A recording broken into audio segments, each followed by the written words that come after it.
Et lorsqu'il s'arrête sur le parking, je sors de la voiture en pleurs. Je cherche de l'aide et il y a personne. Et donc, en fait, il m'a tellement fait peur et mal et je vais me cacher.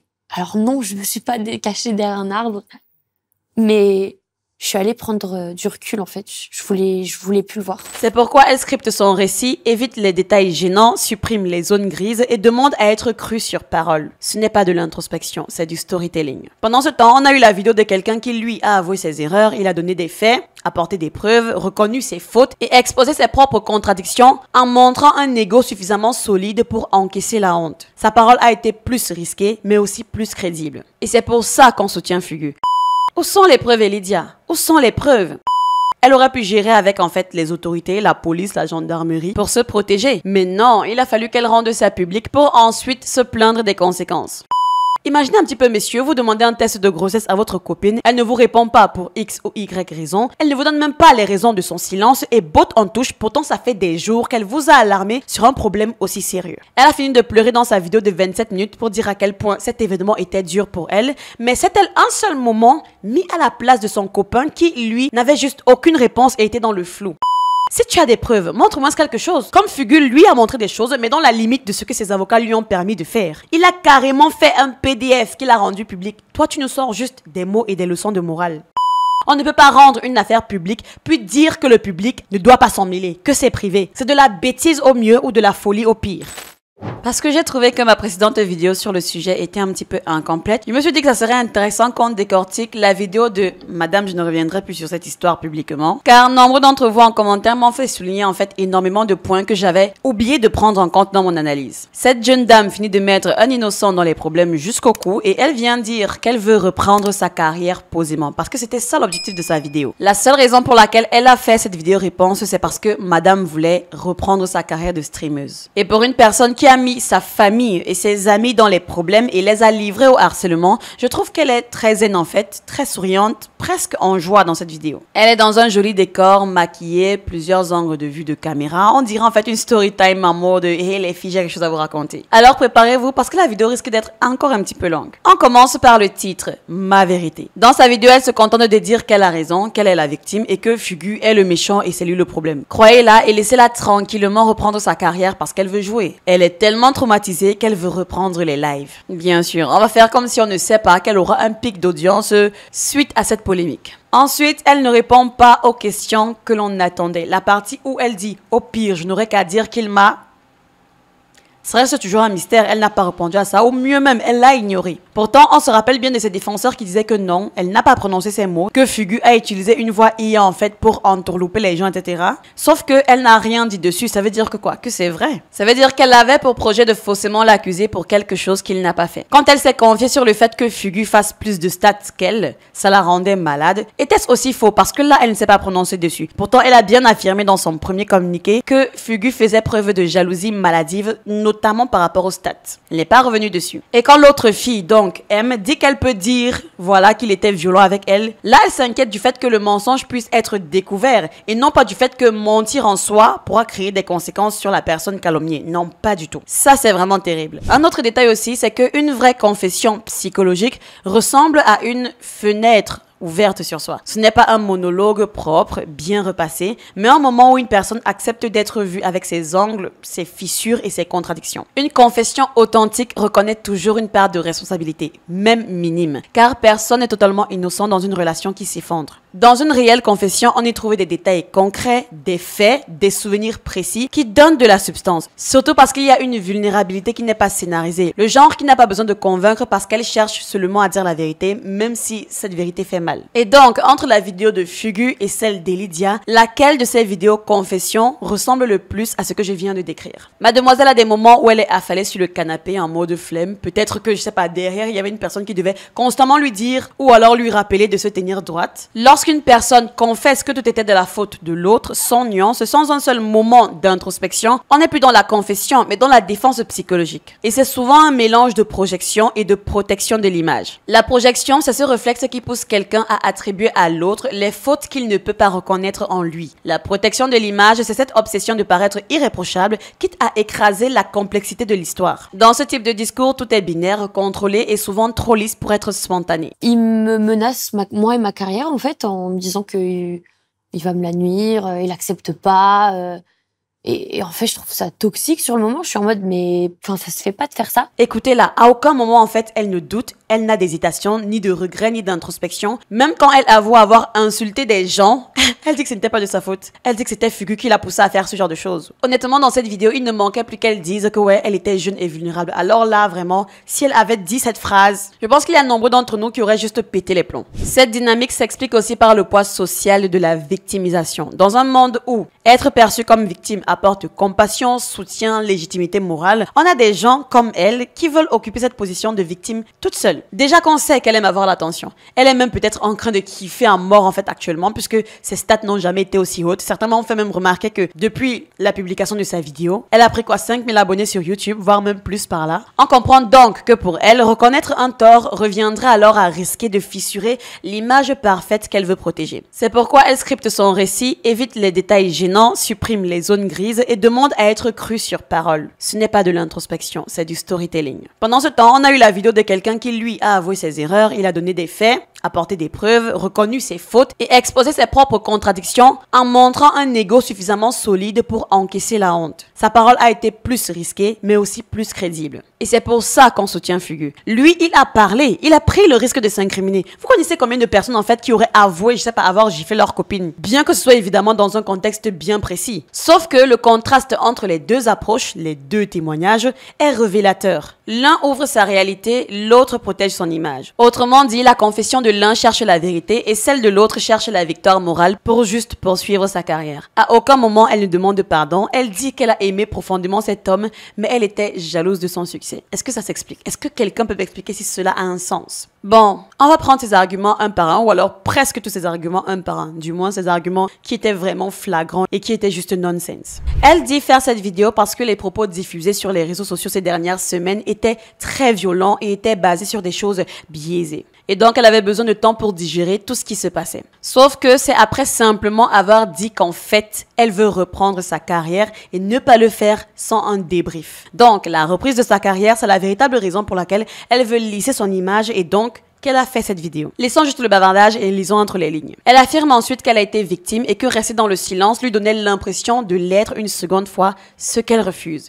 Sauf que le fait qu'elle sorte son communiqué quand elle apprend que Fugu s'apprête à faire une vidéo sur les rumeurs qui commencent à courir à son sujet prouve que son argument est faux. Elle voulait simplement prendre les devants sur la narration et pour cette vidéo, elle voulait protéger le narratif qu'elle a présenté dans le communiqué. Fugu a répondu avec une vidéo bien détaillée. Il fallait donc pour elle qu'elle réponde aussi en vidéo juste pour le besoin de dire quelque chose. Sauf qu'en 27 minutes, elle n'a rien dit et on repart encore avec plus de questions que de réponses. Elle aurait même encore pu mentir que, je sais pas, les avocats lui ont demandé de ne pas montrer ses preuves, mais elle nous sort qu'elle le fait volontairement sans contrainte juridique. C'est terrible. Où sont les preuves, Lydia? Où sont les preuves? Elle dit avoir rendu l'histoire publique non pas par vengeance, haine ou alors pour nuire à son ex-partenaire, mais parce qu'elle vivait dans une peur constante depuis leur séparation. Est-ce que cet argument a un sens? Je me pose la question. On est d'accord que si elle se sentait en insécurité, elle aurait pu gérer avec en fait les autorités, la police, la gendarmerie pour se protéger. Mais non, il a fallu qu'elle rende ça public pour ensuite se plaindre des conséquences. Sauf que Lydia, quand vous étiez amoureux, on n'était pas là. Quand il t'aidait à faire progresser ta carrière, nous n'étions pas là. Quand vous faisiez votre gymnastique au lit, nous n'étions pas là. Mais quand vous avez des problèmes, tu nous mêles à ça. Je sais pas, c'est quel manque de politesse ça. Vous aurez pu gérer ça entre vous. Ensuite, elle parle de harcèlement et d'emprise. Apparemment, son ex-partenaire, donc Fugu, l'aurait harcelé par des messages et des appels quotidiens après leur rupture. Elle dit qu'elle se sentait prise au piège en raison de son emprise. De plus, il était violent avec elle mentalement, mais surtout physiquement. Je pense que nous avons tous vu, pour ceux que ça intéressait, les captures d'écran que Fugu a partagées quand elle parle de harcèlement. Des rumeurs ont commencé à circuler sur lui. Il est perdu et vu qu'on l'accuse d'avoir fait fait du mal aux femmes avec qui il a été, logiquement, elle se tourne vers Elydia. Il essaye de la questionner si elle est au courant de ce qui se passe, mais elle esquive le sujet, elle l'évite, elle ne donne pas de réponse. Et lui, tout ce qu'il pouvait faire, c'est juste essayer de la relancer. Je mettrai probablement des images à l'écran. Il essayait de faire le con dans ses DM, lui envoyer des mèmes, des trucs pour la faire rigoler et donc réagir. Si elle se sentait réellement effrayée par ces blagues, je pense qu'il y a une option assez simple qui s'appelle bloquer un contact. Je pense que tout utilisateur de téléphone portable est au courant de cette option. Ou alors elle va nous dire quoi, qu'elle l'a bloqué et qu'il l'a contacté via un autre numéro. Ou alors je ne sais pas, qu'il l'appelait chaque soir via une cabine téléphonique. Hein? Ou alors il venait l'espionner en hélicoptère chez elle. Elle dit avoir porté plainte pour se sentir protégée car la situation était devenue vraiment lourde à supporter seule. Et qu'elle ne peut pas tout révéler ou tout montrer en raison de la plainte et du respect du travail de ses avocates et de la justice. C'est drôle parce que Fugu, lui, était tenu de ne même pas montrer tous les arguments et les preuves qu'il avait. Mais il l'a fait parce que c'était important et qu'il en allait de sa réputation et de sa carrière. Elle, de son côté, n'a aucune contrainte juridique visiblement, mais elle n'a pas daigné faire un seul geste intéressant en 27 minutes de vidéo. Je pense surtout que cette plainte, c'était pour brandir un étendard victimaire pour pas qu'on la questionne sur les vrais détails de la situation qui les oppose. Les rumeurs à l'encontre de Fugu, parce que c'est là le problème. Mais comme dans l'injustice de la justice française, c'est à celui qui pleure en premier qui aura raison, surtout si c'est une femme et qu'elle est blanche. Oui. Alors, le chantage à la grossesse. C'est vraiment la partie où elle était si fière d'en arriver dans la vidéo. Elle a dit qu'elle refutait tout chantage à la grossesse, qu'elle l'a quitté le 2 mars 2025 à cause de problèmes relationnels et donc l'incident de la grossesse n'a jamais été la raison de leur séparation. Sauf que ce n'est pas le déménagement qui marque la rupture, parce que c'est ça qu'elle dit. Sauf que quand ils se sont séparés, elle a continué à lui faire des crises de jalousie, notamment avec l'incident où elle traite l'oupiote de grosse PUTE. Sinon, pourquoi donc cette scène s'ils n'étaient plus ensemble? Déjà en mars, contrairement à ce qu'elle veut bien dire, c'est juste un éloignement physique. Ils ne se supportent plus, il y a trop de disputes, de querelles, de jalousie. Résultat, Fugu organise entièrement son déménagement. Et ce qui se passe, c'est que elle essaye donc d'attirer à nouveau son attention en faisant des crises de jalousie et en n'arrêtant pas de dire à quel point c'est pas facile en fait cette séparation. Et donc, 2 semaines plus tard, l'incident du test de grossesse survient. Entre le 2 et le 14 mars, elle dit avoir commencé à avoir des symptômes, des douleurs insupportables, etc. Elle appelle donc le SAMU. Le médecin lui aurait informé qu'une potentielle grossesse mal située, donc extra-utérine, la conduisant à l'hôpital en urgence. S'il s'avère que l'incident tel qu'elle l'a raconté s'est effectivement passé comme ça, elle ne peut pas rejeter la faute sur Fugu qui, lui, inquiet, ne cherchait que des réponses ou des informations. Lui dire simplement qu'elle ne se sent pas bien avant ou après les événements les plus alarmants sur son état de santé, ça ne lui coûtait absolument rien. Imaginez un petit peu, messieurs, vous demandez un test de grossesse à votre copine, elle ne vous répond pas pour X ou Y raison, elle ne vous donne même pas les raisons de son silence et botte en touche, pourtant ça fait des jours qu'elle vous a alarmé sur un problème aussi sérieux. Elle a fini de pleurer dans sa vidéo de 27 minutes pour dire à quel point cet événement était dur pour elle, mais c'est-elle un seul moment mis à la place de son copain qui, lui, n'avait juste aucune réponse et était dans le flou. Et connaissant sa copine, il sait qu'elle a l'habitude de créer des situations pour attirer son attention. Il a donc pensé à un mensonge, à une énième tentative de manipulation et il l'a bloqué parce qu'il estimait que ce n'était pas un sujet sur lequel blaguer. Et si vous avez attentivement regardé la vidéo, vous avez pu constater que c'est la seule preuve qu'elle a brandie avec fierté parce que c'était probablement le seul élément sur lequel elle pouvait vraiment gueuler fort. Ensuite, elle parle de messages supprimés. Qu'elle a supprimé les conversations de ce soir-là, donc du 14 mars, parce qu'elle ne se sentait ni écoutée ni soutenue dans cette épreuve qu'elle a traversée. Elle dit qu'il était buté sur le fait d'exiger une photo du test de grossesse, alors qu'elle, en fait, elle était en panique et stressée, ayant potentiellement cru être enceinte. Et donc, elle a supprimé la conversation par frustration et emportement émotionnel. Ok, d'accord, admettons, pas de souci. Et les autres conversations alors? On oublie. Pourquoi en fait elle veut nous manipuler? Elle n'a pas expliqué pourquoi elle est allée fouiller jusqu'aux conversations du début de leur relation pour supprimer un tas de messages. Et ça sur toutes les plateformes où ils discutaient. Discord, WhatsApp et j'en passe. Pourquoi Elydia, tu n'as pas répondu à ça? C'est bizarre. Maintenant, venons-en à l'enregistrement publié qui a eu lieu le 2 septembre apparemment. C'était donc un appel entre M, l'ex de Maxime, qui a contacté Elydia qui était en présence de son amie S, donc Soriane. Comme expliqué par Fugu, il voulait que M recontacte Elydia pour qu'elle puisse avouer des choses qu'elle avait dites lors de la première conversation qui n'avait donc pas été enregistrée. L'objectif était donc de gagner la sympathie de Elydia pour savoir jusqu'où elle allait aller dans sa mauvaise intention. Elle dit que les extraits diffusés ont été tronqués et soutient que M orientait beaucoup trop l'appel pour lui demander de mentir, allant jusqu'à demander si elle voulait qu'elle mente pour l'innocenter. Elydia affirme avoir refusé cette suggestion en disant que cela retomberait sur M. C'est drôle en fait. Elydia pense que quoi? Qu'on a oublié les enregistrements? Attendez un instant, je vais vous les repasser. Et en gros, j'étais devenue folle et il m'avait filmé. Et du coup, j'étais allée sur son tel pour la supprimer. Ouais, Et ouais. du coup, j'étais devenue complètement folle et genre, je hurlais.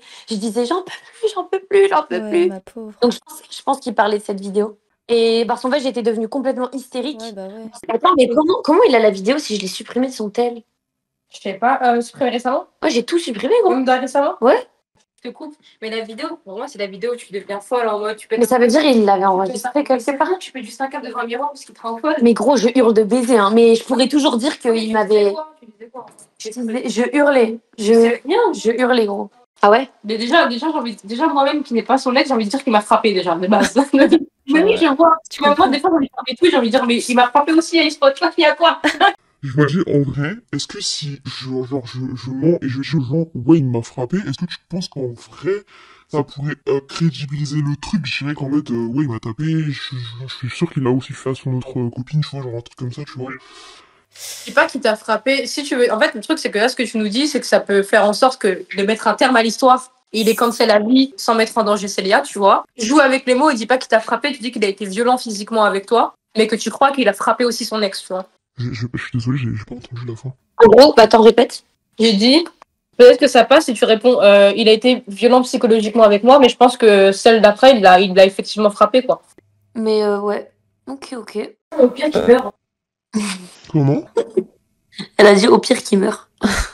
Ensuite, on continue. Elle accuse son ex-partenaire de minimiser les violences dans la vidéo, les qualifiant de violences situationnelles ou de simples tapes à la tête. Alors qu'il n'y a rien qui puisse justifier la violence physique, sauf que c'est exactement ce qu'il a dit. Il n'a rien minimisé du tout. Il n'a jamais minimisé sa violence et il a été très clair qu'au moment de la tape, il cherchait à la protéger d'elle-même de sa crise de nerfs et il s'est immédiatement excusé au point de se mettre à genoux. Donc il voit en disant qu'il a demandé pardon à genoux. Lady a dit non, pourquoi tu ne nous as pas expliqué plus en détail les situations sur lesquelles tu as bien voulu revenir. Ou alors elle a juste bien soigneusement oublié cette partie parce que bien évidemment, Fugu doit être mal vu par la terre entière. Elle dit que la dispute a éclaté parce qu'elle n'acceptait pas qu'elle soit invitée au The Event et pas lui, la menaçant de nuire à sa carrière si elle ne le faisait pas inviter. Sauf que la version de Fugu est un petit peu loin de ça. On parle du gars qui a littéralement porté sa carrière. Il l'a soutenu, il lui a donné des projets, des opportunités. Il s'est même mis en retrait à plusieurs reprises pour qu'elle puisse briller sur des trucs où elle n'aurait même pas dû être. Et quand il a fallu que elle l'aide en retour, alors qu'elle ne risquait juste de rien perdre, elle a refusé. Et Lydia n'avait rien à perdre à l'inviter au The Event, mais elle a refusé. Or, lui, il a eu des contrats, il avait même à perdre en l'aidant, mais il l'a aidé. Moi, vraiment, à sa place, j'aurais franchement eu les nerfs dans cette situation. On arrive au péage et vous savez, au moment où il y a la barrière et qu'il faut mettre le ticket pour payer, j'éteins le moteur à ce moment-là et je lui dis, tu me déposes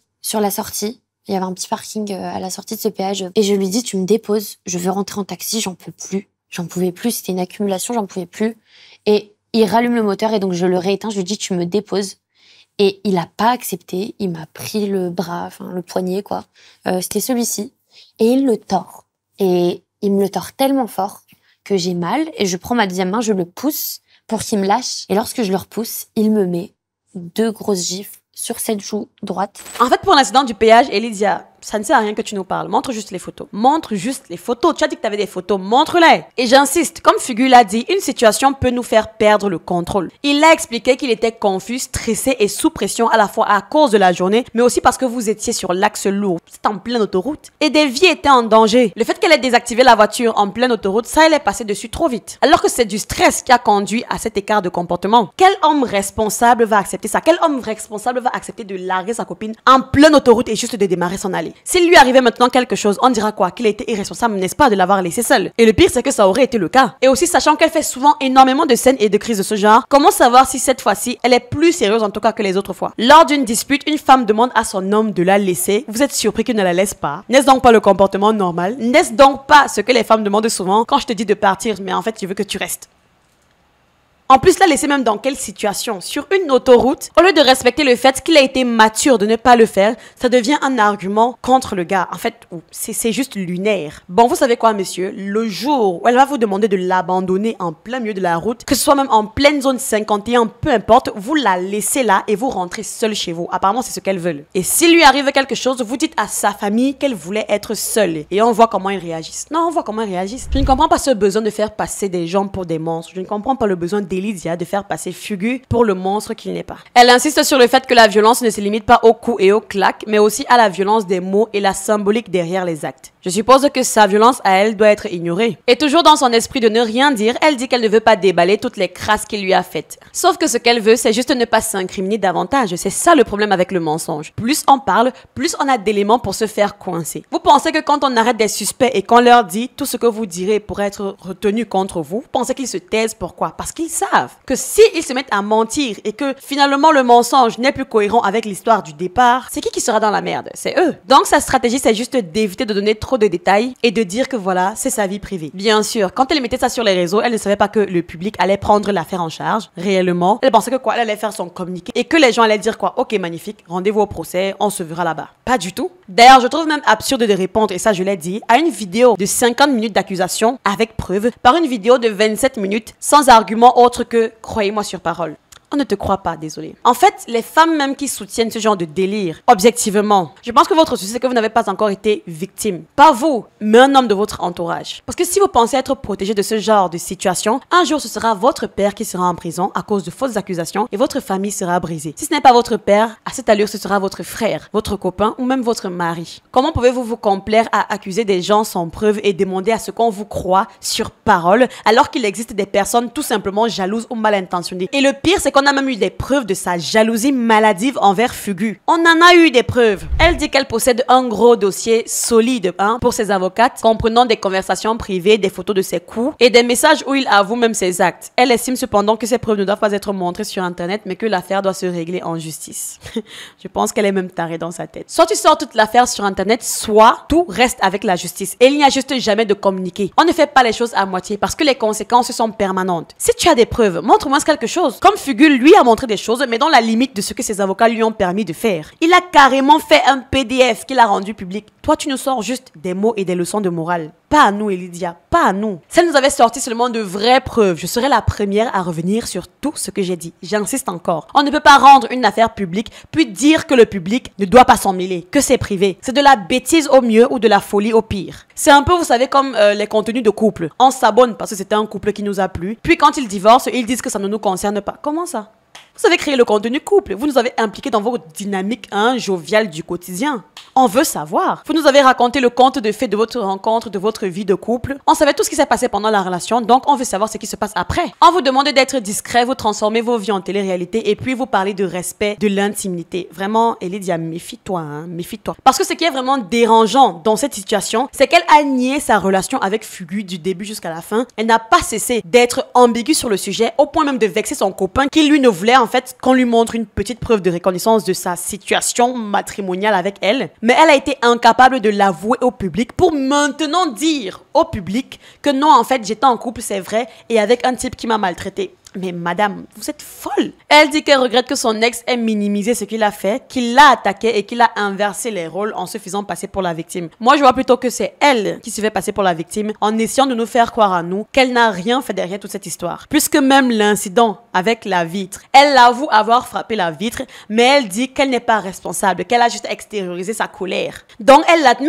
qu'une personne peut être déstabilisée au point où elle perd le contrôle jusqu'à extérioriser sa colère de manière un petit peu bizarre. Mais quand Fugu le dit, que ça s'est exactement passé de son côté, elle dit que ce n'est pas excusable. Elle n'a rien dit de ce qu'elle aurait pu faire de compromettant dans sa relation. Donc, elle veut nous faire croire que celui qui lui a donné sa carrière serait jaloux de la carrière qu'il lui a donnée sans raison. Déjà, la publication de son communiqué, moi je reviens. Elle a dit qu'elle n'allait plus jamais aborder ce sujet publiquement. Donc, elle a menti. Maintenant, elle dit encore à la fin de cette vidéo qu'elle ne va plus aborder ce sujet publiquement. Sauf qu'il faudra bien qu'elle fasse un bilan après le procès. Ou simplement, je sais pas, de la conclusion de la situation. Lors de ses lives, plein de personnes voudront qu'elle revienne sur le sujet et elle ne pourra pas ban tout le monde. Donc, elle va reparler de ça à un moment ou à un autre. Et elle aura doublement menti. C'est ce qui se passe quand on en prend l'habitude. Après, c'est difficile d'arrêter. Chaque prise de parole, c'est l'occasion de faire un drame, donc on fait de grandes déclarations avant de réaliser qu'il y a encore beaucoup de trous. Et si je reviens autant sur le sujet, malgré que mes vidéos qui parlent de Elidia se font shadowban, ça je l'ai pas mentionné, mais vraiment depuis le début de cette histoire et que je parle bien sûr en défaveur d'Elidia, mes vidéos se font shadowban malheureusement. Mais bon, ce n'est pas ça qui va m'arrêter. Et comme je le disais, si je reviens autant sur cette situation, c'est parce qu'elle est tout sauf à prendre à la légère. C'est juste manquer de respect à l'intelligence des gens